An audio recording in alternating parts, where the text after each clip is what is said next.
자, 이 세상에는 두 가지 종류의 사람들이 있습니다. 하나님의 계획에 쓰임받는 인생과 또 하나님의 계획에 쓰임받지 못하는 인생이 있습니다.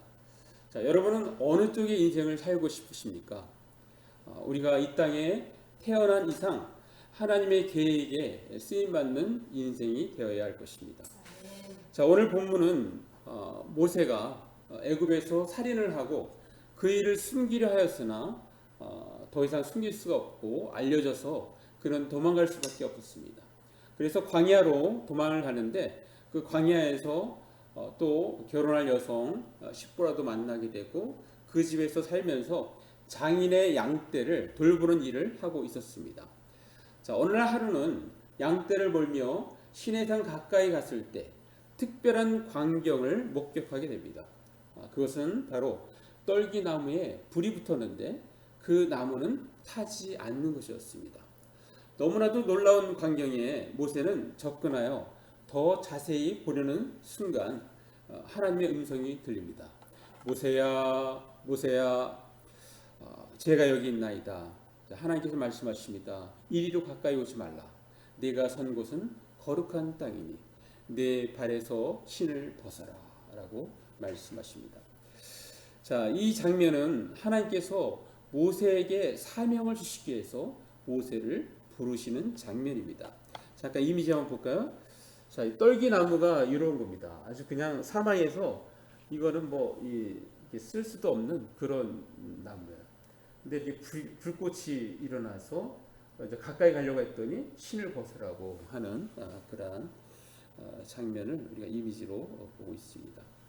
자, 모세는 그동안 하나님의 계획을 위하여 준비하는 인생이었습니다. 태어나서 40년 동안에는 바로궁에서 문무를 익혔습니다. 리더십을 익혔습니다. 나라를 경영하는 것을 배웠습니다. 그리고 광야에서 40년 동안 그의 혈기, 욱하면 그냥 이게 손에 나가는 그 혈기를 다스리고 겸손과 낮아짐과 또 광야에서의 생활을 익혔습니다. 자, 이제 하나님의 놀라운 계획, 그것은 바로 200만에서 300만에 이르는 이스라엘 백성을 가나안 땅까지 이끌어 가는 것이었습니다. 그것이 바로 하나님의 놀라운 계획인데, 자, 이 일은 아무나 할 수 없습니다. 모세처럼 철저히 준비된 사람만이 할 수 있는 것입니다. 자, 이제 그 일을 위하여 80세가 된 모세를 하나님께서 부르십니다. 자, 왜 하나님의 계획에 쓰임받는 인생이 되어야 할까요?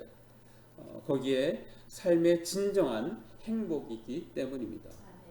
자, 우리가 이 땅에 태어날 때 우리에게는 이미 인생의 목적이 있다는 거 아십니까? 그리고 놀랍게도 그것이 창세전에 그리스도 안에서 우리가 택함을 받으면서 계획이 되었다는 것입니다. 자, 우리가 말씀 봅니다. 에베소 1장 4절 말씀. 자, 에베소 1장 4절, 이거는 안 적었네요. 자, 제가 말씀드릴게요. 곧 창세전에 그리스도 안에서 우리를 택하사 우리로 사랑 안에서 그 앞에 거룩하고 흠이 없게 하시려고. 창세전에 우리를 택했다고 말씀하십니다. 그리고 사랑 안에서, 그의 사랑 안에서 거룩하고 흠이 없게 하시려고 하셨다는 것입니다. 우리를 친히 보시기에 한 점 흠이 없는 거룩한 사람으로 만들려고 작정하셨다는 것입니다. 자, 우리는 이 땅에 태어나면서 이미 아름다운 삶의 목적이 주어졌습니다. 우리로 사랑 안에서 그 앞에 거룩하고 흠이 없게 하시려고 말입니다. 자, 그런데 오늘날 우리의 현실은 어떻습니까? 먼저는 하나님의 계획에 관심이 없습니다. 그리고 두 번째는 하나님께 쓰임받는 것을 고민하기에는 현실의 삶이 너무나도 냉혹하고 벅찹니다. 그래서 하나님의 계획에 쓰임받는 것에 관심이 없습니다. 자, 먼저 우리는 스스로 말합니다. 나같이 부족한 것을 하나님께서 과연 쓰시겠어? 라고 말입니다. 자, 우리가 이렇게 말하는 것은 사실 놀랍지 않습니다. 우리는 본성적으로 자기중심적이기 때문에 그러한 생각을 할 수밖에 없는 것입니다. 자, 그런데 내가 아닌 창조주 하나님께서 나를 쓰신다면 어떻게 될까요? 자, 우리 출애굽기 3장 2절 자, 한번 같이 읽습니다. 시작. 여호와의 사자가 떨기나무 가운데서부터 나오는 불꽃 안에서 그에게 나타나시니라. 그가 보니 떨기나무에 불이 붙었으나 그 떨기나무가 사라지지 아니하는지라. 예. 자, 하나님은 떨기나무라도 쓰십니다. 떨기나무는 아까 화면에서 보았듯이 키가 작고 잔가지가 많아서 볼품없고 제목감이 못 됩니다. 자, 그냥 땔감으로만 사용할 수 있는 것입니다.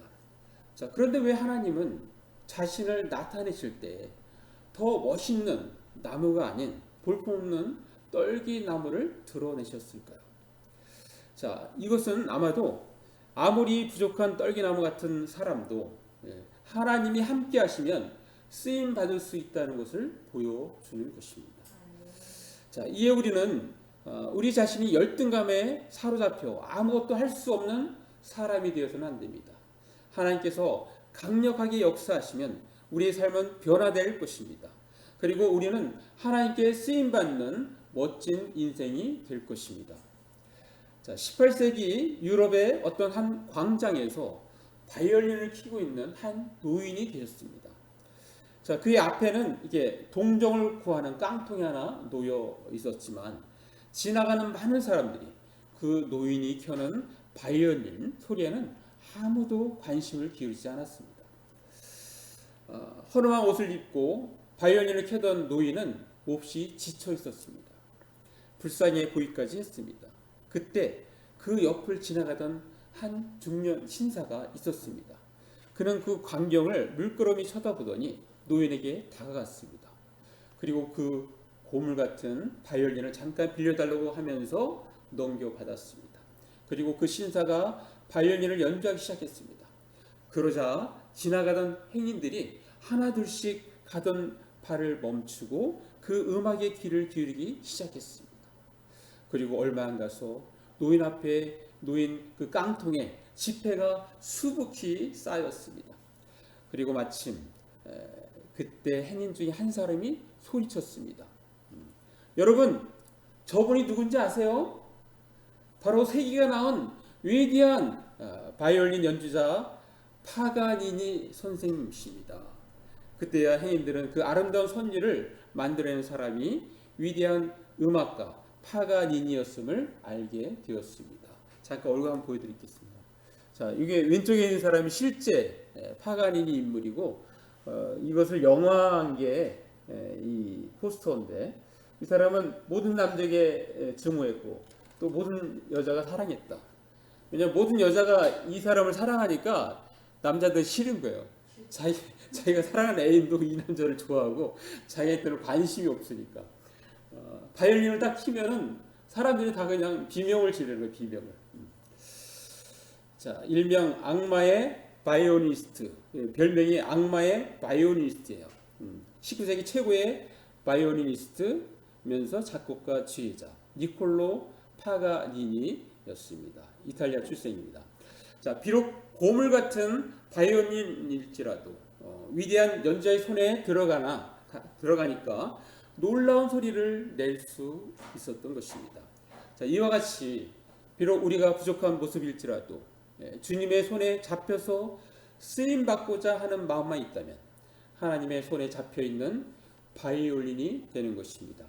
자, 그러면 바이올린에서 아름다운 선율을 내듯이 우리의 삶에서 하나님을 기쁘게 하며 영광을 올려드리는 삶이 나오게 되는 것입니다. 자, 사랑하는 남자교회 성도 여러분, 우리는 보통 나를 향한 하나님의 계획이라는 측면에서 이야기를 많이 합니다. 자, 그러나 이 말은 나를 하나님보다 중심에 둔 말입니다. 기독교에서 중요한 것은 하나님이십니다. 하나님이 주이시고 주인이십니다. 하나님의 계획에 의하여 내가 쓰임 받는다고 말하는 것이 옳은 말입니다. 내가 고통받는 이유도 내가 어려움에 처한 이유도 결국 따지고 보면 하나님의 계획 가운데 일어나는 일입니다. 자, 바이올라 대학교 기독교 변증학 교수 그렉 쿠글 교수는 기독교는 왜라는 책에서 이렇게 표현합니다. 자, 기독교 이야기의 핵심은 당신의 인생을 향한 하나님의 계획이 아니라 하나님의 계획에 쓰임 받는 당신의 인생이다. 비슷한 말 같지만 이 초점이 하나님이냐 나 자신이냐 그거인데, 기독의 핵심은 하나님 중심이라는 거예요. 하나님 중심. 자, 성경을 살펴보면 주님께 인생을 내어 맡길 때 하나님께서는 그 사람을 하나님의 영광의 도구로 사용하셨습니다. 노아, 아브라함, 모세, 여호수아, 또 사무엘, 다윗, 엘리야, 엘리사, 느헤미야, 다니엘, 심리와 마리아, 사도 바울 등등 그 예는 셀 수가 없습니다. 자, 때로는 일시적으로 쓰임 받기도 합니다. 자, 오병이어 사건이 바로 이에 해당합니다. 어린 소년의 손에 들려 있었던 보리떡 5개와 물고기 2마리가 주님의 손에 붙들릴 때 남자만 5,000명을 먹이고도 12광지를 남겼던 그 같은 놀라운 기적의 현장에서 하나님께 쓰임받는 그러한 소년이 있었던 것입니다. 자, 우리는 지금 하나님의 계획에 쓰임받는 인생이 됩시다라는 제목의 설교를 듣고 있습니다. 자, 그렇다면 우리는 어떻게 할까요? 자, 한 가지만 말씀드립니다. 자, 그 한 가지는 하나님께 100% 순종하는 인간형으로 만들어가야 합니다. 한번 같이 있습니다. 시작. 하나님께 100% 순종하는 인간형으로 만들어가야 합니다. 자, 우리가 아까 읽었던 본문 출애굽기 3장 5절 같이 있습니다. 시작. 하나님이 이르시되 이리로 가까이 오지 마라. 내가 선 곳은 거룩한 땅이니 내 발에서 신을 벗어라. 그러니까 내가 선 곳은 거룩한 땅이니 내 발에서 신을 벗어라, 그렇게 말씀하시는데요. 자, 이것은 문화적 해석을 해야 합니다. 고대의 종들은, 이때 당시의 종들은 신을 신지 못했습니다. 신을. 그러니까 주인과 자유인들만이 신을 신었습니다. 자, 그러므로 여기서 신을 벗으라라는 요구는 이제 내 종이 되어 살라라는 요구인 것입니다. 자, 고대의 종은 4가지가 없습니다. 4가지. 뭐가 없었냐면 내 뜻이 없었고, 내 돈, 내 자녀, 내 생명이 없었습니다. 이게 고대의 종의 모습이에요. 노예의 모습이에요. 자, 주인 뜻대로 살고, 주인 뜻대로 돈 쓰고, 주인 뜻대로 자녀 키우고, 주인의 뜻에 따라 살고 죽었습니다. 자, 우리와 우리 자녀가 하나님의 종으로 산다는 것은 바로 이와 같이 사는 것을 말합니다. 자, 이러한 종의 자세로 살면 하나님께서 반드시 우리를 쓰실 것입니다. 자, 하나님께서는 세상과 달리 이렇습니다. 99%의 순종 플러스 1%의 불순종은 불순종으로 그렇게 공식을 만들 수가 있습니다. 자, 세상은 이렇게 할 때 충분히 속일 수 있습니다. 세상은 이렇게 해서 100% 순종하는 것처럼 속일 수가 있어요. 그러나 하나님을 속일 수가 없습니다. 이것은 마치 물이 가득히 채워진 주전자에 생수가 있는데 거기에 구정물 하나 딱 한 방울 떨어뜨리면 그 모습을 본 것을 우리가 마실 수 있습니까? 없습니까? 마실 수가 없죠. 마치 이와 같은 것입니다. 자, 99%의 순종 플러스 1%의 불순종을 전적 순종으로 인정하지 않으십니다. 자, 다시 말하면 하나님의 계획에 전적으로 쓰임받기 어렵다는 것입니다. 자, 하나님께서는 하나님이 이 땅에 사람으로 태어나실 계획이 있으셨습니다. 자, 그런데 그 방법은 몇 가지를 수반해야 합니다. 첫째는 사람의 씨가 아닌 성령으로 잉태되어야 합니다. 자, 둘째는 그러므로 여자는 남자를 알지 못하는 수처녀여야 합니다. 그리고 셋째는 다윗의 가문과 연결되어야 합니다. 자, 거기에 합당한 사람이 마리아였던 것입니다. 자, 그러나 이 마리아가 만약에 거절을 하면 예수님이 탄생할 수가 없죠. 그죠? 입장을 바꾸어서 만약에 남자를 알지 못하는 사람이 그 처녀가 잉태를 했다고 한다면 인간으로서 어떤 생각이 듭니까? 그것은 당시에는 간통으로 비난을 받거나, 그죠? 또 심지어는 죽임을 당할 수도 있는 그러한 상황입니다. 적어도 약혼자로부터는 이별을 통보받습니다. 왜냐하면 잔적이 없는데 임신을 했으니까. 그런데 요셉은 바로 다윗의 가문으로서 그것을 믿음으로 하나님께서 보여주셨기 때문에 그것을 다 감내를 했던 것입니다.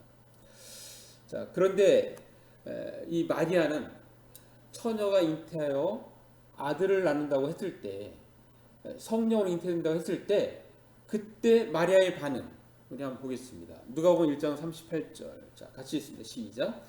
마리아가 이르되 주의 여종이오니 말씀대로 내게 이루어지다 하매 천사가 떠나가니라. 예, 말씀대로 내게 이루어지이다. 인간의 어떤 그 상식과 그 이성을 뛰어넘어서 그렇더라도 하나님께서 그렇게 하신다면 제가 그렇게 되기를 바라나이다 라고 100% 순종하는 모습으로 나아가는 것입니다. 자, 이와 같이 하나님께 100% 순종하였기 때문에 마리아는 예수의 어머니가 될 수 있었던 것입니다. 세상은 1등을 원하지만 주님은 순종을 원하십니다.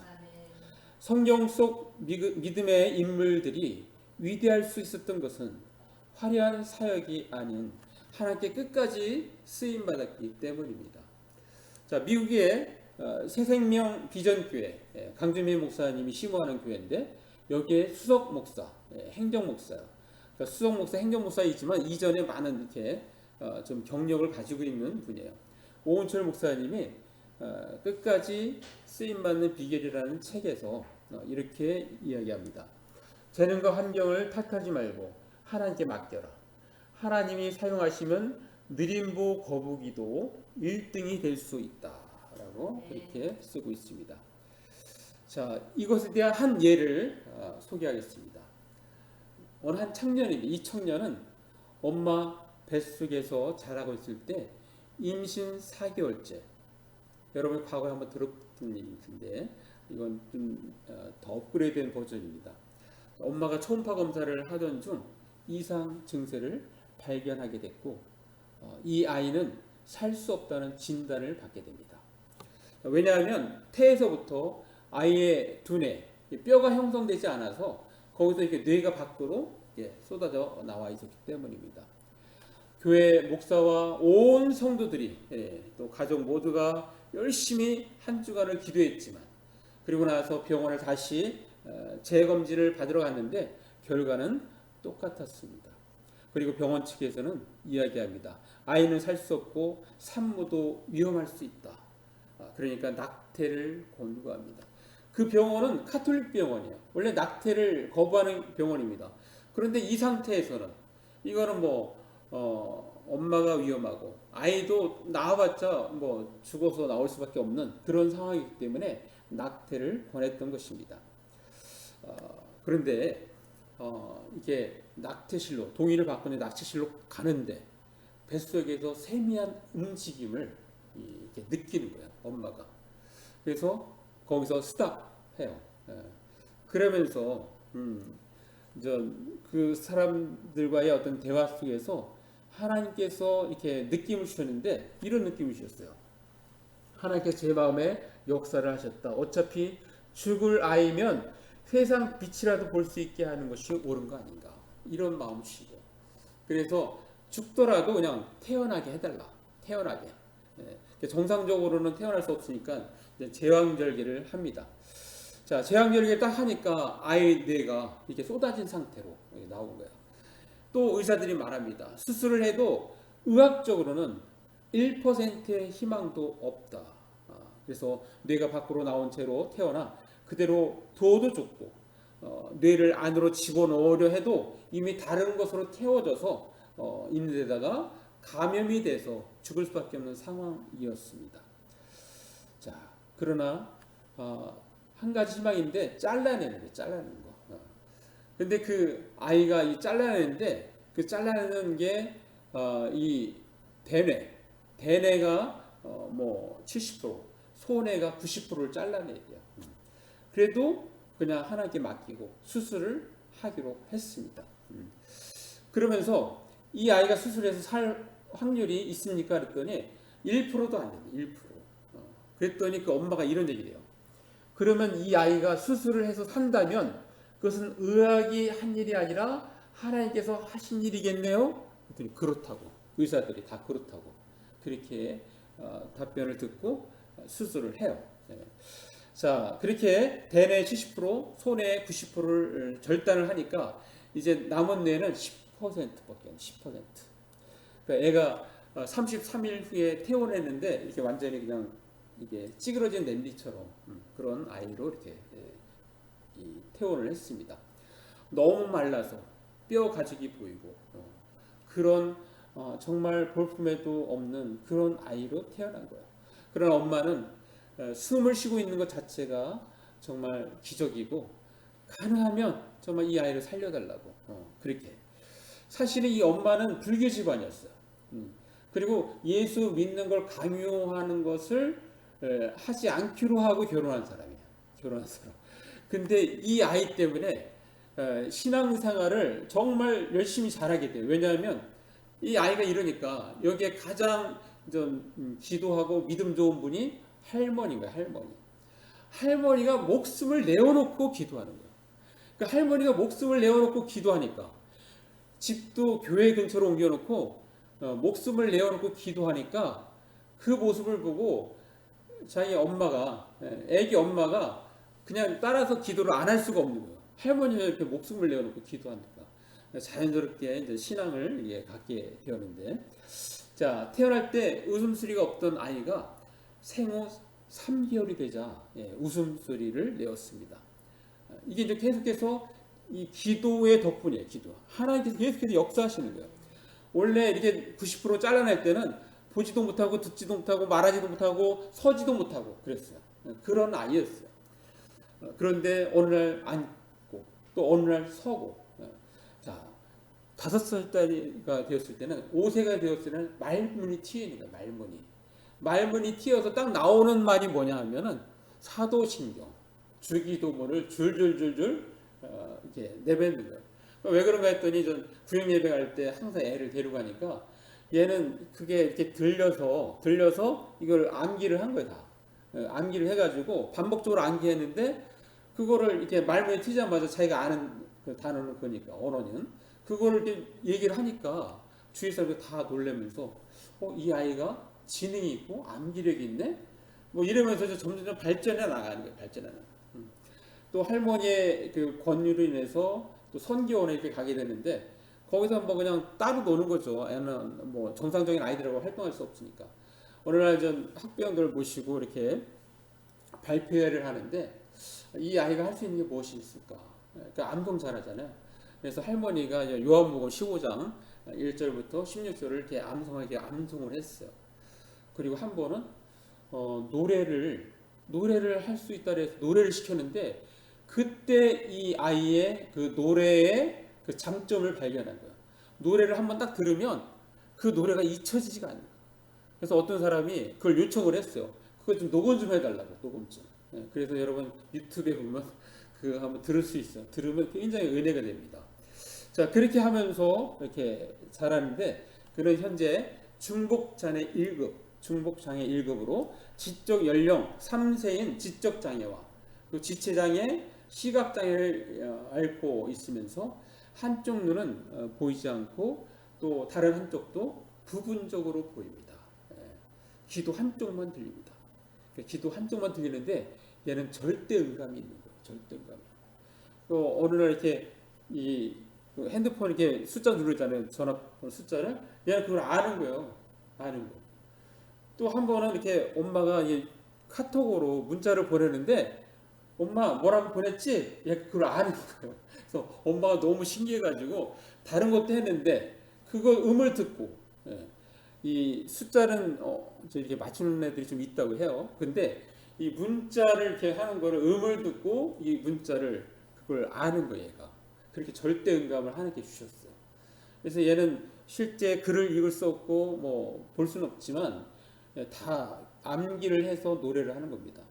한 5번만 들으면 다 암기가 된대요. 이 곡과 이 음이 천재적인 머리를 갖고 있죠. 하나님께서 계속해서 그렇게 아이를 쓰시는 거예요. 그러니까 이 아이를 보면 오늘같이 이렇게 코로나 전도하기 힘든 상황에서 이 아이만 나타나면 얘는 그냥 하나님이 살아계심을 보여주는 거예요. 우리나라보다 미국이 더 인기가 많습니다. 그래서 미국에서 계속해서 이게 초청돼 갖고 이렇게 하나님을 위해서 영광을 돌리고 있는데, 이 아이가 처음에 수술 때문에 있는 집도 팔고 월세로 갔다 이렇게 아주 그냥 정말 너무너무 힘들게 살았는데, 지금은 이 아이 때문에 화성에서 근사한 집에서 살고 있어요. 거꾸로 이렇게 됐고, 이제는 온 집이 이 아이를 위해서 그냥 이렇게 봉사자가 됐어. 봉사자. 엄마는 그래요. 나는 너의 몸종이 되기 위해서 태어난 사람이다. 너의 몸종. 왜냐하면 대소변이나 이런 것도 다 스스로 못하기 때문에. 자, 그렇게 했던 아이. 그 아이가 누굽니까? 2013년 평창 동계 스페셜 올림픽 세계대회 개막식에서 감동적인 애국가를 불렀던 청년 한번 보여드리겠습니다. 바로 박모세라는 청년이에요. 이게 이제 애국가 지금 부르는 거예요. 애국가. 엄마한테 나 잘 불렀지 하는 그런 장면이고. 그리고 이거는 좀 노래가 좋아. 이거는 일반 프로그램인데 여기서 자꾸 오라는 거예요. 그래서 우리 안 간다. 우리는 교회나 이렇게 뭐 이런 하나님을 높이는 데만 가는데. 근데 계속 요청이 와갖고 나갔어요. 그래서 나가는데 이게 통과돼갖고 해서 올라가는 건데 4연승을 한 거예요. 최초로 4연승. 그래서 엄마한테 그러니까 엄마 나 4연승 했어. 그러는 거예요. 이게. 그래서 서로 좋아하는 모습인데 이거 통해서도 이 찬송가 말고도 이 세상적인 노래에서도 엄청나게 은혜를 준다는 것을 많은 사람들이 알게 돼요. 그래서 여기서 사랑을 위하여 첫 번째 곡 여러분 한번 나중에 가서 한번 들어보시기 바랍니다. 주위에서 다 울어요. 다 울어. 그거를 들으면서 다 울어요. 그 내용이 엄마와 박모세의 그 사랑이 담겨 있어요. 그래서 여러분 한번 보시기 바랍니다. 이 박모세는 지금 31살이에요. 그러니까 성악과를 졸업하고 그렇게 자기의 그 노래 영역을 통해서 이렇게 살아가고 있는데, 그는 한 방송에서 이렇게 고백합니다. 죽을 때까지 찬양하면서 많은 사람들에게 희망과 용기를 주며 믿지 않는 자들에게 살아계신 하나님을 전하고 싶다. 이 아이의 고백이에요. 이 아이는 이게 살아가면서 자기가 스스로 발견한 거예요. 내가 이 땅에 살아가는 목적은 바로 믿지 않는 자들에게 살아계신 하나님을 전하는 것이구나. 많은 사람들에게 희망과 용기를 주는 것이구나. 이걸 이 아이가 깨달은 거예요. 지금도 그렇게 고백합니다. 저는 죽을 때까지, 죽는 순간까지 하나님을 찬양하겠습니다. 그렇게 고백합니다. 자, 이 엄마는 사실은 자기가 이렇게 볼 때는 결국 남편과 할머니의 기도, 그것 때문에 이 아이가 살았다는 것을 알아요. 지금 그래서 교회 다니면서 그걸 계속해서 간증하고 다녀요. 간증하고 다니는데 이제 할머니가 참 인상적이에요. 그 할머니가 이 아이가 이렇게 순간순간 위험한 순간이 될 때마다 이 기도를 하는데, 자, 교회 가서 철야 기도를 하는 거 혼자. 근데 철야 기도를 매일같이 쉬지 않고 그렇게 하니까, 그렇게 하는 이유에 대해서 이렇게 얘기해요. 자신의 울부짖는 기도 소리를 들어야 교인들도 한 번이라도 더 중보기도 해줄 것이라고 그렇게 생각하는 거예요. 자기가 막 그냥 그 손주를 위해서 막 부르짖고 막 기도할 때 그 모습을 보면서 사람들이 기도를 안 할 수가 없는 거예요. 어떨 때는 막 휴가를 반납해서 그냥 아이를 위해서 기도할 때도 있었습니다. 이 할머니의 이 액션이 많은 사람에게 영향을 주었습니다. 또 감동적인 거는 이 모세의 누나가 있어요. 3살 터울의 누나가 있는데, 모세가 이렇게 엄마 젖병을 이렇게 물릴 때는 그 아이도 젖병을 떼지 않은 상태예요. 누나도 젖병을 물리면서 얘는 이제 저쪽 밖에 나가서 먹어야 돼. 놀이터에서 먹고 와라 혼자. 왜냐하면 엄마는 얘만 돌봐야 되니까, 지금 얘 돌보기도 바쁘니까. 근데 한 번은 이 아이가, 누나가 다 먹고 와서 들어와서 성경책을 모세에다 머리 위에다 올려놓고, 마트에다 올려놓고 3살짜리가 기도하는 거예요. 하나님, 우리 모세 살려주세요. 하나님, 모세 건강하게 해주세요. 3살짜리가. 나 3살짜리가 기도한다는 것은 처음 들어봅니다. 처음 들어봐. 그 아이도. 그러니까 온 가족이 그냥 이 아이를 위해서 기도하니까 하나님께서 계속해서 역사가 일어나고 있어. 지금 뇌가 살아나고 있어. 이거는 의학적으로 설명이 안 됩니다. 점점점 갈 때마다 뇌가 커지는 거예요.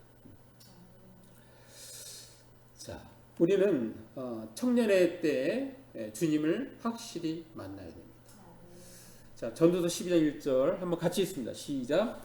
너는 청년의 때에 너의 창조주를 기억하라. 곧 본고한 날이 이르기 전에 나는 아무 낙이 없다고 한 해들이 각각이 전에.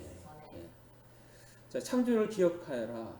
늙고 병들어서 아무런 기쁨이 없다고 한탄하는 나이가 되기 전에 내 창조주를 기억하라. 자, 스위스에 80대가 된 노인이 있었는데 이분이 80년간 자기가 살아온 인생을 한번 이렇게 계산을 해봤어요. 자, 계산을 해봤는데 그 중에서 5년은 뭐 철없이 살았던 그 기간이랑 그냥 떼버리고 나머지 계산했는데 자, 이렇습니다. 26년간 침상에서 누워 잠자고 21년간 생업을 위해서 일하고 이거 다 또 공통적인 거죠. 6년간 화내고 보내고 와, 화를 냈는데 6년 동안 그만큼 화를 많이 냈다는 거예요. 그리고 6년간은 식사 시간으로 사용했으며 5년간 사람 기다리는 데 사용했으며 사람을 기다리는 데도 많이 사용합니다. 예. 우리가 커피집에서 이렇게 기다리는 거 이런 모든 것들이 5년간 또 28일간 이발하고 수영 강좌 사용했고 26일은 아이들에게 욕하는 데 사용했으며 18일은 넥타이 매는 데 12일은 담배 피우는 시간으로 46일간만 기쁜 날이었습니다. 우리가 살아가면서 기쁜 날은 그렇게 많지 않아요. 80년 인생의 46일만 기쁜 날로 살았다고 합니다. 자, 80년이라는 인생을 산 사람 치고는 그 한평생이 약간 험하다는 생각이 들지 않습니까? 자, 그렇다면 우리의 80인생을 계산해 본다면 어떻게 계산이 될까요? 자, 이와 똑같은 결과가 나올까요? 자, 오늘날 80년 인생 중에 이때는 없었는데 게임이라는 것은 얼마나 차지할까요? 되게 궁금하더라고요. 궁금해. 창조주를 기억하며 사는 인생이라면 적어도 말씀 읽고 기도하고 전도하는데 그리고 헌신과 봉사하는데 보낸 시간들이 우리 인생의 3분의 1은 채워져야 되지 않겠습니까? 자, 마무리합니다. 재능이 아무리 많아도 하나님께 붙들려 쓰임받지 못하는 인생은 불행한 인생입니다. 비록 부족한 것 같이 보일지라도 하나님의 계획에 쓰임받는 인생이 바로 복된 인생입니다. 우리 인생을 주님과 동행하며 그분께 내어 맡길 때 하나님은 그 사람을 하나님의 영광의 도구로 사용하실 것입니다. 광야에서 아무것도 쓸모가 없는 떨기나무도 사용하신 하나님께서 우리의 연약한 인생도 사용하실 것입니다. 하나님께 사로잡혀 쓰임받는 사람은 꾸준하게 변덕 없이 열심을 다해 주님을 위해 충성해야 할 것입니다. 하나님의 계획에 쓰임받는 인생이 되기 위해서 우리는 하나님께 100% 순종하는 인간형으로 만들어져 가야 합니다. 자, 우리 모두 우리 자신을 하나님께 100% 순종하는 인간형으로 만들어서 이 땅에서의 삶을 값지고 복된 인생으로 풍성히 채우는 저와 여러분 되시길 간절히 바랍니다. 네, 기도하겠습니다. 시간 말씀 생각하시면서 잠깐 1, 2분 잠깐 기도로 나아갑니다.